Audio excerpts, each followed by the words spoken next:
আচ্ছা বন্ধুরা, যারা এই মোটর লাইনে কাজ করে, গাড়ির ড্রাইভার, মালিক, খালাসি, তাদের জন্য এই রেকর্ডিংটা বলছি যে মালিক একটা গাড়ি কিনে রাস্তায় পাঠায়, এই গাড়িটা 45 থেকে 50 লাখ টাকা দাম।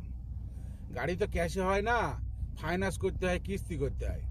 তাহলে একটা মালিক হয়তো 20 লাখ টাকা কি 25 লাখ টাকা দিয়ে গাড়িটা রাস্তায় বের করছে, দিয়ে ভাড়া নিচ্ছে।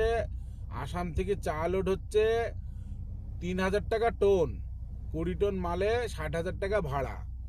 তাহলে এটা লিগাল আনলোড আন্ডারলোড, ঠিক আছে।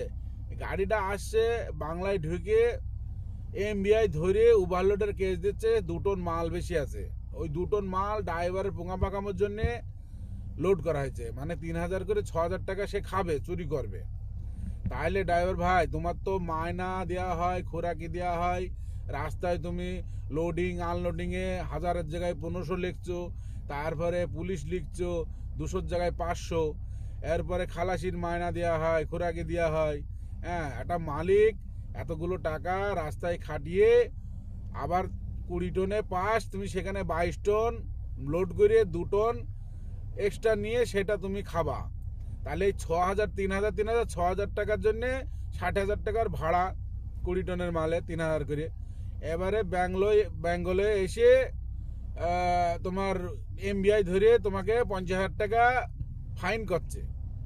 তাহলে তোমার এই 50,000 টাকা কে দেবে? তোমার বাপ দেবে? হ্যাঁ, বলতে শুনতে খারাপ লাগবে ভাই, একটা মালিক তার তো মাজা ভেঙে যাবে।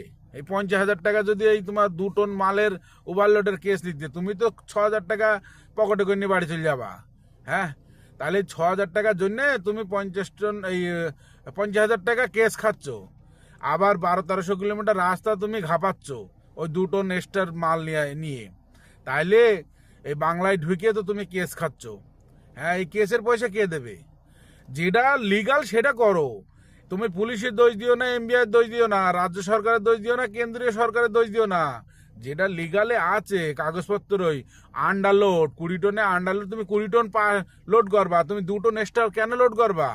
লোড করে তুমি 2 টন এক্সট্রা লোড করছো তোমার পকেট ভরার জন্য, দিয়ে তুমি 1100-1200 কিলোমিটার রাস্তা ঘাপাচ্ছ।